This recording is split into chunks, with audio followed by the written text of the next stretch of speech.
were you prepared for it? Because that does, you're talking about just finishing high school and now having a big hit on the radio. Were you ready for the change? I mean, did you really think it through as if should I go for this?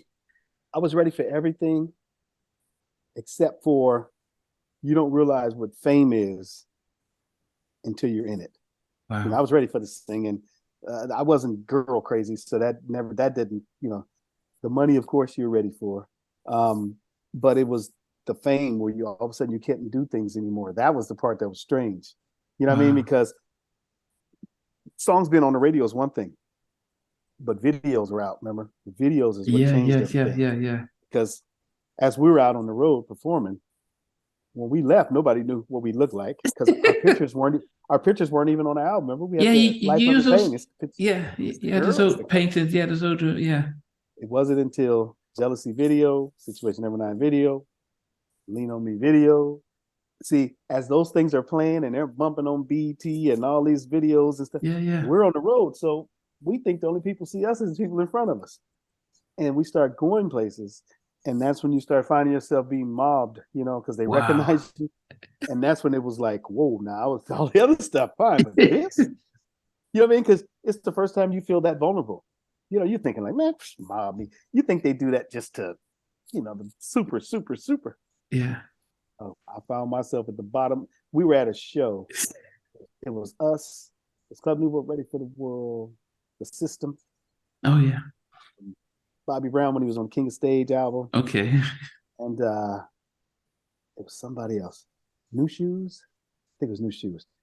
Big old place. Sold out, packed. I mean, but we used to be able to go on and then come out and watch the rest of the show, right? Yeah. We used to be able to go on stage, perform, and then we come out in the audience, and just be able to kind of watch the show like, yeah, because, we were on at first. We were new. We were the new kids on the block. So we were on first. And we came out the last time I came out, me and Tommy, we used to go change clothes and come out. And we're sitting there and we're watching the show. And I look to my left and all I can remember doing is seeing, a person, somebody sees you and they go, and they don't think nothing of it. You look, don't think nothing of it. I look back again and then she whispers to her friend. And I go, uh-oh. And then I look to my right and you see people whispering like this. Next thing I know, security guard was pulling me from up under a pile of people. Wow. And I mean, they're pulling, tearing.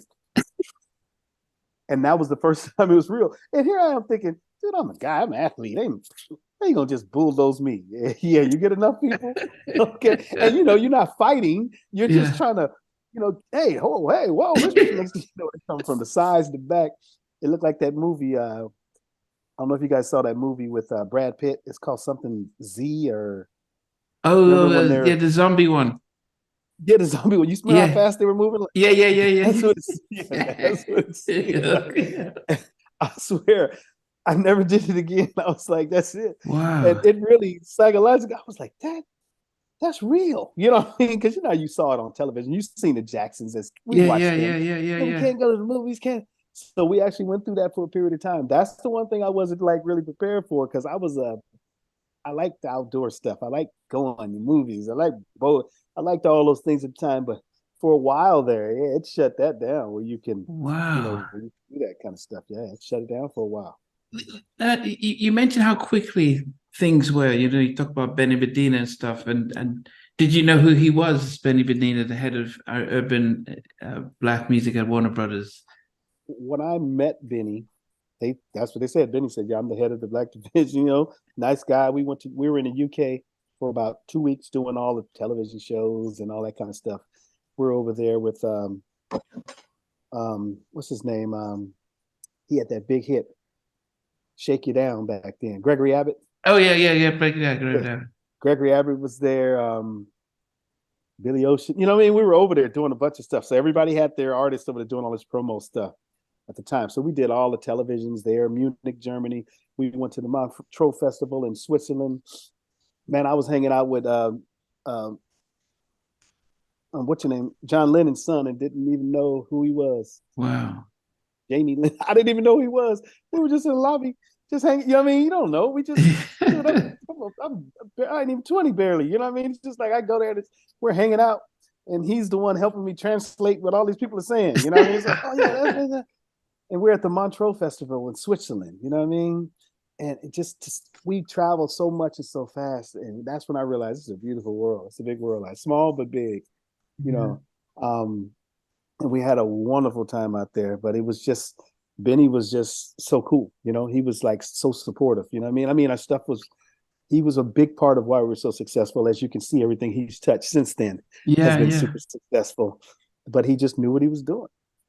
Yeah. Now, I guess it sounds so for those of us listening, it's like, wow, they had you come into the studio, demo some songs. It's gone around the world.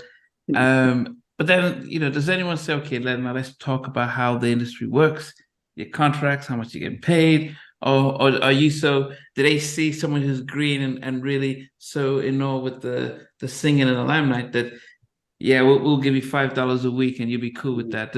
No, we actually had a great deal. I mean, we actually got royalties on our first album. I say, when you say we, are you talking about Club Nouveau, but are we talking about Club Samuelle? Nouveau. Okay, but then what about you? Because we made great money while we were on the road, and we came home to royalties when we got back. So so they took care of you. So no one tried to. No. When whatever deal that Jay King and them worked out with Benny and them, we actually made money. Wow. That's the one thing I can say, we made money. And then and I thought that was normal. I'm thinking, why shouldn't we? You know what I mean? We're successful. We're out there doing.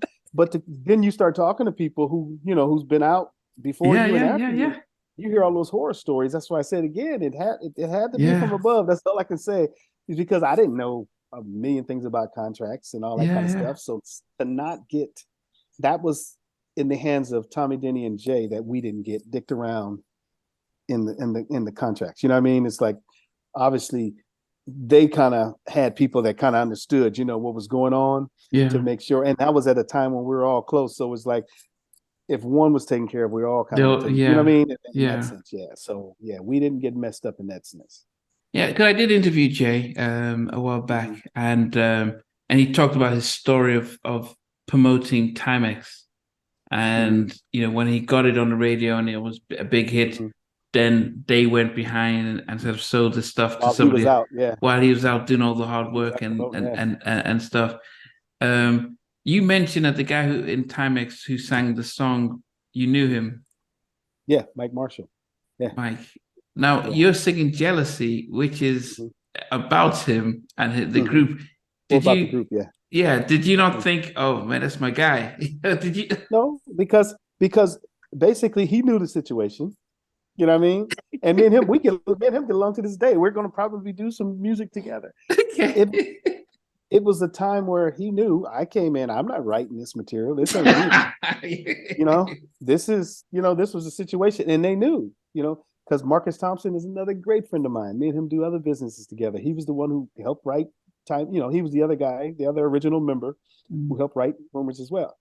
And it was just, it's so funny because it was a time where they were like, damn, but they knew Jay was the one who wrote Jealousy. Oh, he was upset, yes.